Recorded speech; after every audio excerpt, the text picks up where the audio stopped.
저는 현재 시댁에 살고 있는 새댁입니다. 결혼 2년 차에 아직 아이는 없어요. 남편은 오래전에 어머니를 여의고 결혼 전까지 시아버지와 단둘이 한 집에 살고 있었어요. 저에게 결혼하기 전에 진지하게 이야기를 하고 싶다며 고민을 털어놓았습니다. 아버지께서 아주 몸이 안 좋으신 것은 아니지만 혼자 두고 따로 살기에는 자기가 너무 걱정이라며 말이죠. 효자로 소문난 남편이라 그런 점도 마음에 들었습니다. 그래서 걱정 말라고 결혼해도 시아버지 모시고 살겠다고 이야기를 했습니다. 그러자 남편은 정말 들듯이 기뻐했어요. 남편과 만난 계기는 영화관에서였습니다. 당시 영화관 매표소에서 근무하고 있던 저는 주로 낮에 근무를 섰어요. 평일 낮에는 영화를 보러 오는 손님도 별로 없고 한가로워서 시간이 무척 느리게 흘러가곤 했습니다. 자주 오는 손님들의 얼굴은 금세 외울 정도였어요. 그날도 제 눈에 띈 남자가 한 명 있더라고요. 멀쩡하게 생겼는데 맨날 대낮에 혼자 영화를 보러 오길래 저는 백수인가 보다라고 생각했었습니다. 일주일에 두세 번은 영화를 보러 오는 남자가 신기해서 자꾸만 보게 되었고 어느새 저는 그 남자가 오는 날을 손꼽아 기다리곤 했어요. 남자는 영화를 무척 좋아하는지 장르를 가리지 않고 모두 보는 것 같았어요. 멜로 코믹 액션 휴머니즘 공포까지 대체 안 보는 영화가 있는 걸까 싶었습니다. 그러던 어느 날 남자가 똑같은 영화를 두 번째로 예매하더라고요. 순간 저도 모르게 이 영화 보셨던 거예요? 라고 말을 해버리고 말았습니다. 그러자 남자는 무척 당황해야 하더군요. 아, 네. 마음에 들어서 두 번 보려는 거예요. 그런데 요즘 영화관에서는 그런 것도 알려주시나 봐요. 저는 얼굴이 새빨개진 채 얼버무렸지만 너무나도 수상하게 바라보는 남자의 표정에 사실대로 이야기를 했습니다. 예전부터 자꾸 눈이 가서 기억하고 있었다면 말이죠. 그러자 남자는 환하게 웃으며 오히려 기억해줘서 고맙다고 이야기를 했습니다. 그렇게 우리의 인연은 시작되었어요. 알고 보니 남편은 회사를 오후에 출근해서 새벽에 퇴근하기 때문에 친구들을 만날 기회가 적어서 혼자 영화를 보는 게 취미로 더해졌다고 하더군요.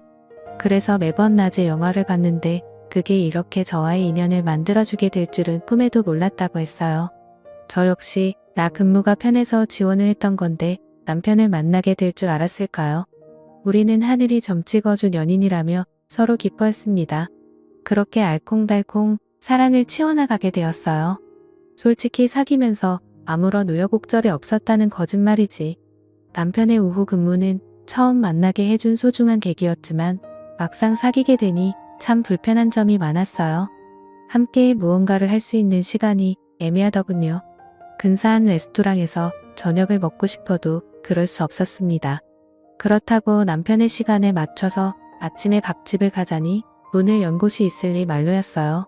데이트다운 데이트는 즐기지도 못해서 저는 점점 스트레스가 쌓였어요. 그런 저를 보더니 남편은 어느 날 차라리 이렇게 다툴 거면 헤어지자고 하더군요. 하지만 저는 그러고 싶지 않았습니다. 데이트를 자주 못해서 그렇지 남편이 싫은 건 아니니까요. 무엇보다 저와 남편은 궁합이 아주 잘 맞았습니다. 남편 전에 남자를 몇 번 만나봤지만 지금 남편만큼 저에게 만족감을 주는 남자는 없었어요. 솔직히 그게 가장 큰 역할을 했어요. 부끄럽지만 저는 돈을 많이 벌어다 주는 남자보다 궁합이 잘 맞는 남자가 좋았으니까요. 돈은 저도 같이 벌면 되는 거고 있다가도 없는 거고 없다가도 있는 것이지만 남녀관계는 그렇지 않잖아요. 그렇기 때문에 남편의 바지를 잡고서라도 절대 헤어지지 않을 거라고 말했습니다. 때문인지 남편은 그 뒤로 헤어지자는 이야기를 꺼내지 않았어요. 차라리 이렇게 매번 힘들게 데이트를 할 바에는 아예 결혼을 하자고 결심을 했습니다. 어차피 우리 둘 다 결혼 정년기에 다다른 나이였기에 그렇게 무리한 이야기는 아니었어요. 그렇게 우린 결혼을 약속한 후 각자의 집에 인사를 드리기로 했습니다. 우리 집에서는 남편을 무척이나 좋아했습니다. 솔직히 처음에는 시큰둥한 반응이었어요. 남편의 외모가 그리 뛰어난 편은 아니었거든요. 키도 작고 동글동글해서 흔히 볼 수 있는 동네 아저씨처럼 생긴 남자였으니까요. 그런데 우리 부모님의 마음을 쏙 빼놓게 된 것은 바로 남편의 능력이었습니다. 저는 처음에는 그렇게 남편의 회사의 월급이 넉넉할 줄은 몰랐어요. 맨날 후줄근한 티셔츠와 청바지만 주구장창 입고 다녔기 때문에 벌이가 그저 그런가 싶었습니다. 그런데 엄마 아빠는 남편을 만나는 날 명함에 써있는 회사 이름을 보더니 눈이 휘둥그레지더군요. 아마 어른들은 알만한 사람들은 다 아는 그런 기업인가 봐요. 솔직히 저는 세상 물정을 잘 모르는 그런 나이였어요. 영화관에서 아르바이트를 하게 된 것도 부모님이 한 번은 스스로 돈을 벌어봐야 한다고 했기에 마지못해서 딱 3개월만 일을 했던 것이었죠. 어릴 적부터 부족함 없이 지내왔습니다. 아버지는 식당을 3개 정도 운영하시고 어머니는 보육학원을 운영하는 원장님이셨어요. 그래서 물질적으로 엄청 부자처럼 풍요롭지 않아도 나름 여유있게 지냈던 것 같아요. 학창시절부터 하고 싶은 건 거의 다 하고 지냈거든요. 주변 친구들도 너네 집 잘 산다고 이야기하니 그냥 그렇구나 아는 정도였어요. 마땅히 취직을 할 생각도 없어서 초등학교 때부터 꾸준히 하던 피아노로 이름 없는 대학교를 졸업했어요. 그래서인지 유달리 저는 멍하고 순진하다는 이야기를 많이 들었던 것 같아요. 금전적인 감각이 별로 없는 것도 어릴 적의 영향인 것 같았습니다. 어쨌든 그런 쪽으로 부모님이 저보다 훨씬 밝으시니 남편의 직장을 보고서 무척이나 기뻐하셨어요. 그래서 바로 결혼에 대해서 긍정적으로 허락해 주신 것 같았습니다. 이후 저는 신랑네 집에 인사를 하게 되었어요. 맨 처음에 말씀드린 것처럼 남편은 시아버지를 모시고 살고 있었어요. 어머니께서 돌아가신 때는 남편이 초등학생이었다고 하더라고요. 어머니가 집에 다녀왔는데 어머니께서 우울증으로 인해 잘못된 것을 남편이 발견했다고 합니다. 전 그 말을 듣자마자 저는 남편을 와락 안아주었어요. 어릴 적 얼마나 놀라고 상처를 받았을까 싶더라고요. 왜 어머니께서 그런 선택을 하셨는지 조심스럽게 물어봤는데 남편은 자세히 모르겠다고 하더군요. 어머니께서 식탁 위에 편지를 남겼는데 워낙 경황이 없어서 자신을 읽지도 못했었고 나중에 아버지가 이거 보시고 바로 찢어버렸다고 하더군요. 남편이 커서도 몇 번이고 여쭤봤지만 너는 알 필요 없다는 식으로 항상 대답을 회피하셨다고 합니다.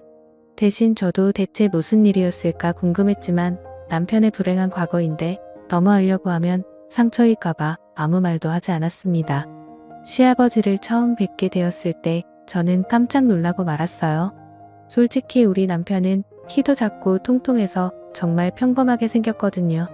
그런데 시아버지는 키도 180으로 엄청 크시고 체력도 좋으시더라고. 어깨도 떡 벌어지시고 뼈대도 굵으신데 몸에 군살이 탄탄한 체형이라 환갑이 가까운 나이인데도 어쩜 저렇게 몸 관리를 잘하셨나 자꾸만 쳐다보게 되었어요. 게다가 얼굴도 완전 핸섬하셔서 미중년이라는 말이 어울렸어요. 그저 흰 셔츠에 청바지만 대충 입고 다니는 남편과 달리 깔끔한 정장에 구두를 신고 멋진 중절모까지 걸치신 모습에 저는 넋을 잃고 쳐다보았습니다. 그런 제 모습에 남편은 멋쩍어 하더군요.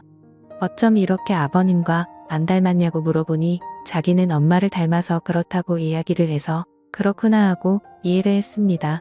그렇게 첫 대면에 정말 분위기가 좋아서 기분 좋게 웃고 식사를 하느라 시간 가는 줄 몰랐어요.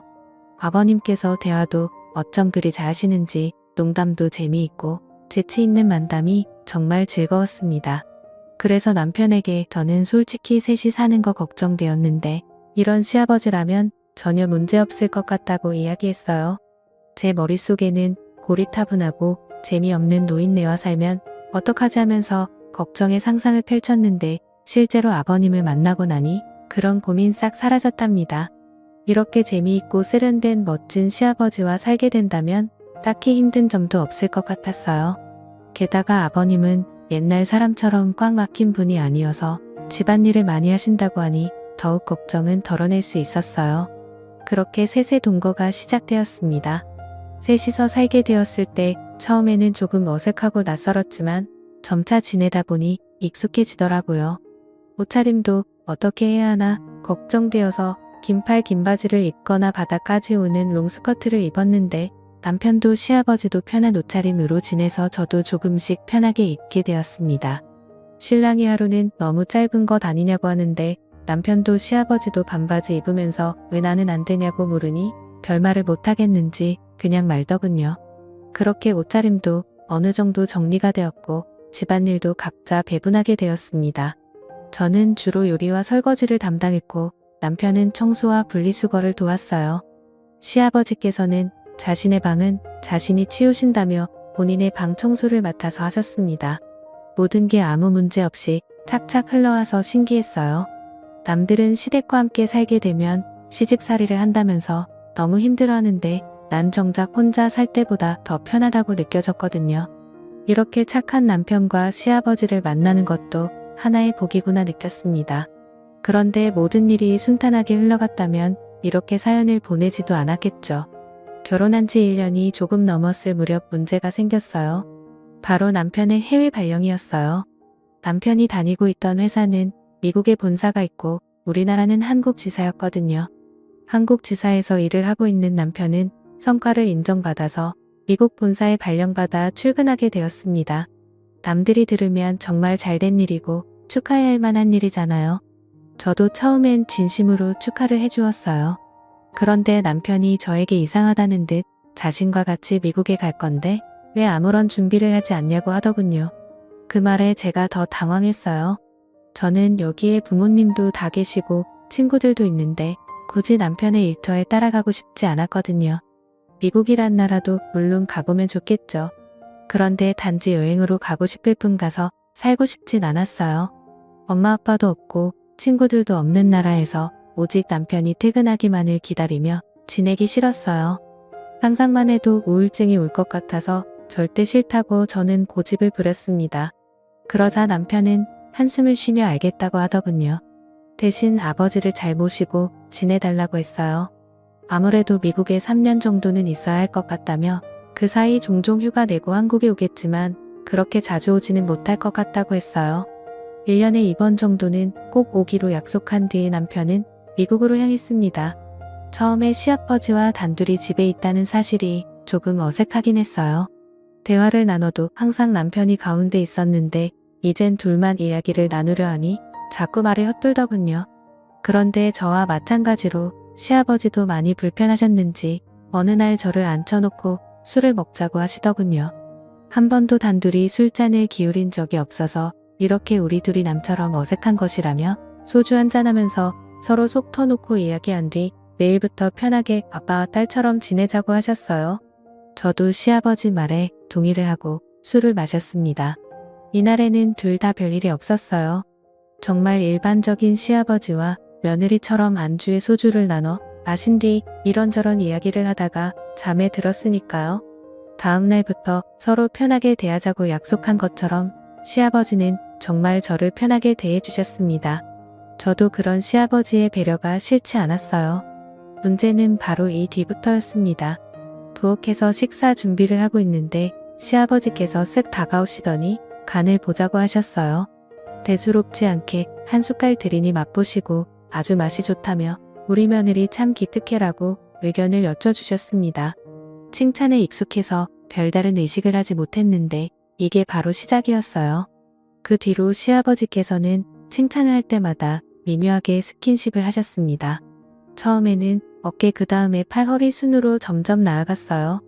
저도 그땐 무슨 생각인지 별다른 의심을 하지 못했죠. 마치 미지근한 물에 익숙해진 개구리가 점점 물이 끓어도 뜨거운 줄 모르고 냄비 안에 있다가 익어 죽는 것처럼 그렇게 서서히 시아버지의 손길에 익숙해져 갔습니다. 워낙 자상하시고 다정한 분이라 그런 표현을 하시는 것이 날 딸처럼 여긴다고 하셨으니까 그러냐며 스스로를 세뇌하고 길들여져 갔어요. 가끔은 살짝 이상한 기분이었지만 어디 가시나 며느리를 예쁘게 보는 표현이라고 생각하면서 넘겼습니다. 지금 와서 생각해보면 저 역시 그런 손길이 싫지 않았나 봐요. 아무래도 남편이 멀리 떨어져 있고 점점 외로워져 그런 건지 모르겠지만 나도 모르게 시아버지의 스킨십이 익숙해지고 당연하게 느껴졌습니다. 그러던 어느 날 아버님께서 운동을 하고 왔는데 근육이 많이 뭉친 것 같다며 저에게 안마를 해달라고 하셨어요. 안마는 한 번도 해본 적이 없어서 잘 모르겠다고 했는데 그냥 어깨 쪽을 주무르기만 하면 된다고 하셨어요. 서투르게나마 이리저리 어깨 쪽을 주물렀는데 너무 시원하다고 하시면서 앞으로도 운동하고 오면 조금씩 해달라고 부탁을 하셨어요. 그렇게 시작된 안마는 며칠에 한 번씩 요구하시게 되었습니다. 처음엔 어깨였고요. 나중엔 허리 쪽을 해달라고 하시더라고요. 허리 디스크가 조금 안 좋은 것 같다며 골반에 가까운 쪽을 주물러 달라고 하셨다가 어떤 날은 하체 운동을 많이 해서인지 허벅지에 근육이 뭉쳤다며 안쪽을 마사지 해달라고 하셨어요. 혹시나 아프실까봐 살살 마사지를 하는데 저 순간 제 눈을 의심했습니다. 시아버지가 너무도 건강해 반응을 보이시는 거예요. 제가 화들짝 놀라며 일어나면 시아버지께서 민망해 하실까봐 저는 최대한 못 본 척하면서 마사지를 끝냈습니다. 그런데 밤에 잠을 자는데 자꾸만 낮에 본 시아버지의 광경이 떠오르는 것이에요. 그런 제 마음을 들켰는지 갑자기 제 방으로 시아버지께서 들어오셨어요. 잠이 오지 않는다면 술 한잔 할 수 있냐고 하시더군요. 저는 시간이 늦었지만 일어나서 아버님과 마실 술상을 차리기 시작했어요. 둘이 같이 살게 된 날 술을 마신 이후로 종종 술잔을 기울였기에 별로 색다른 일은 아니었어요. 술을 한 병 정도 마신 뒤 아버님은 저에게 나지막히 말을 꺼셨죠. 낮에 자신의 민망한 모습을 보았냐고 물어보셨어요. 저는 민망해하며 그렇다고 이야기를 하자 한숨을 쉬시더니 이어서 고백을 하셨습니다. 이러면 안 되는데 자꾸만 마음이 간다고 말이죠. 오래전에 집사람을 잃은 뒤 여자와는 담 쌓고 살았다며 그런 자신의 눈앞에 젊은 여자가 왔다 갔다 하니 마음이 흔들린다고 하셨어요. 며느리라서 그러면 안 되는데 자신의 이상형인 여자였어서 마음을 품게 되었다며 제게 다가오더라고요. 그런 시아버지를 밀쳐내려다 한편으로 홀로 계셨던 외로움을 생각하니 불쌍한 마음도 들어서 어깨를 다독여드렸습니다. 그런데 그게 바로 승낙의 표시인 줄 아셨나 봐요. 그렇게 술에 취한 채로 실수를 저지르고 말았습니다. 솔직하게 말하자면 그렇게 싫진 않았어요. 완강하게 거절하지 않았으니까요. 그런데 막상 일을 저지르고 나니 점점 두려워졌습니다. 그러자 시아버지는 시어머니께서 안 좋은 선택을 하게 된 비밀을 나지막히 말씀해 주셨어요. 실은 현철이가 내 자식이 아니다. 현철이의 애미가 그런 선택을 하게 된 것은 나에게 현철이가 친자식이 아니라는 걸 들켜서였어. 현철이는 현철이의 애미가 바람을 피워서 낳은 자식이고 자신과는 피 한 방울 섞이지 않았다. 그런데 현철이에게 말하면 상처가 될까봐 여태 말하지 않아서 모르고 있었고 며느리 네가 하도 불안해 하니 이야기를 해주는 거다. 현철이와 난 피 한 방울 안 섞였으니 어떻게 보면 우리가 그렇게 부적절한 선택을 한 것이 아니야. 그러니 너무 죄책감 갖지 않아도 된다 라고 말하더군요. 그 이야기를 듣자 첫눈에 거슬렀다는 죄책감은 조금은 덜 수 있었습니다. 그러나 법적으로는 정말 말도 안 되는 짓인 거죠. 문제는 이 날이 끝이 아니라는 겁니다. 저와 시아버지는 이 뒤로 정말 부부인 양 자연스럽게 지내고 있는 것입니다. 아무래도 단둘이 살다 보니 더욱 그런 것 같았어요. 남편이 한국에 들어오게 될 때만 조심하면 문제가 없는 것이었죠. 얼마 전 신랑이 한국에 들어왔을 때 남편과 시간을 보내는데 오히려 그 순간 시아버지에게 미안한 마음이 들었죠. 남들이 손가락질 할 것이라는 걸 잘 압니다. 그래서 지금까지 말도 못하고 숨겨왔어요. 그런데 이제 와서 말하게 되는 이유가 무엇인지 궁금하실 것 같네요. 남편이 일주일간 한국에서 휴가를 보낸 후 미국으로 돌아갔어요. 그러고 나서 2주 뒤 제 몸이 이상해서 임신 테스트기를 사용해 보았어요. 혹시나가 역시나라고 정말 임신이었습니다. 선명하게 테스트기 위에 두 줄이 나와 있었어요. 그 순간 저는 혼란스러워졌습니다. 제 뱃속에 있는 아이가 누구의 아이인지 모르겠다는 것입니다.